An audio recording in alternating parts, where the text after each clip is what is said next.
चलिए आज बात करते हैं भारत के नेशनल पार्क्स की। इनकी कहानी ना बहुत दिलचस्प है। ये सिर्फ जमीन के टुकड़े नहीं है, ये तो हमारे देश की कुदरती विरासत के जीते जागते म्यूजियम हैं। इस नंबर से शुरू करते हैं। जरा सोचकर देखिए, 1970 में पूरे भारत में सिर्फ 5 नेशनल पार्क थे और आज ये आंकड़ा 100 के भी पार है। तो सवाल ये है कि इन कुछ दशकों में आखिर ऐसा हुआ क्या? ये इतना बड़ा बदलाव आया कैसे, जिसने भारत में वाइल्ड लाइफ कंजर्वेशन की पूरी तस्वीर ही पलट दी? ये सब शुरू हुआ एक बहुत ही ऐतिहासिक फैसले से। एक ऐसा फैसला जिसने देश में कंजर्वेशन को लेकर एक क्रांति, एक रेवोल्यूशन ही ला दिया। वो टर्निंग पॉइंट था 1972 का वाइल्ड लाइफ प्रोटेक्शन एक्ट। देखिए, ये सिर्फ एक कानून नहीं था, ये वन्य जीवों को देखने, उनको बचाने के पूरे नजरिए में एक बहुत बड़ा बदलाव था। और इसी कानून के दम पर 1973 में शुरू हुआ प्रोजेक्ट टाइगर जैसा एक जबरदस्त प्रोग्राम, जिसने हमारे नेशनल एनिमल टाइगर को खत्म होने से बचाने में एक बहुत अहम रोल निभाया। अब ये आंकड़ा देखिए, 1.35%। सुनने में शायद बहुत छोटा लगे, है ना? लेकिन भारत की कुल जमीन का ये छोटा सा हिस्सा ही हमारी सबसे कीमती बायोडाइवर्सिटी का घर है। मतलब ये वो जगह हैं जो देश के इकोलॉजिकल बैलेंस और ना जाने कितनी प्रजातियों के जिंदा रहने के लिए मतलब बहुत ही ज्यादा जरूरी हैं। तो फिर चलें इस बड़े से नेटवर्क के कुछ सबसे अनोखे, सबसे खास पार्कों की एक सैर पर निकलते हैं और देखते हैं कि आखिर हर पार्क में ऐसा क्या है जो उसे इतना स्पेशल बनाता है। भारत के पार्कों की डाइवर्सिटी तो बस कमाल की है। मतलब सोचिए, एक तरफ है लद्दाख की बर्फीली ऊंचाइयों पर Hemis national park, snow leopards का घर, और दूसरी तरफ बिल्कुल अलग मणिपुर में है दुनिया का इकलौता तैरता हुआ पार्क कीबुल लामजाओ। ये फुमडी पर बना है, जो कि तैरने वाली वनस्पति होती है, एक बिल्कुल ही अनोखा इकोसिस्टम। और कुछ पार्क तो बायोडाइवर्सिटी हॉटस्पॉट हैं।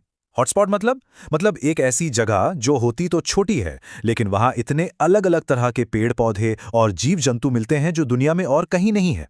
इसका बेस्ट एग्जाम्पल है अरुणाचल प्रदेश का नामदफा। ये दुनिया का अकेला ऐसा पार्क है जहां आपको बड़ी बिल्लियों की 4 अलग अलग प्रजातियां एक साथ मिल सकती हैं: टाइगर, लेपर्ड, क्लाउडेड लेपर्ड और स्नो लेपर्ड।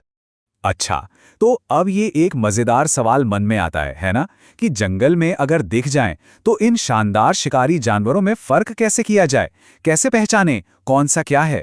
इसका जवाब ना उनके कोट के पैटर्न में छिपा है। ये बहुत आसान तरीका है पहचानने का। देखिए, बाघ की तो सीधी काली धारियां होती हैं, ये तो हम सब जानते हैं। तेंदुए के शरीर पर छोटे घने फूल जैसे धब्बे होते हैं, जिन्हें रोजेट कहते हैं। वहीं चीते के धब्बे सॉलिड और गोल होते हैं, और जगुआर के रोजेट थोड़े बड़े होते हैं और उनके बीच में एक डॉट, एक काला बिंदु भी होता है। और पता है, इन जंगलों ने तो दुनिया भर के लिटरेचर को भी इंस्पायर किया है। जो मशहूर द जंगल बुक है, जिसे हम सब ने देखा या पढ़ा है, उसकी प्रेरणा रुडयार्ड किपलिंग को सेंट्रल इंडिया के पेंच और कान्हा नेशनल पार्क के घने जंगलों से ही मिली थी। अच्छा, अब इतने सारे पार्क हैं तो कौन सा पार्क किस राज्य में है ये याद रखना थोड़ा मुश्किल हो सकता है, लेकिन घबराइए नहीं, इसके लिए एक बड़ी मजेदार और आसान ट्रिक है।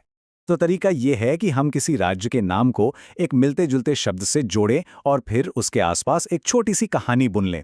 जैसे असम सुनने में आज शाम जैसा लगता है ना, तो कहानी ये बन गई कि आज शाम मोना को रंगो औरंग काजीरंगा के नाम नामेरी सीखने होंगे।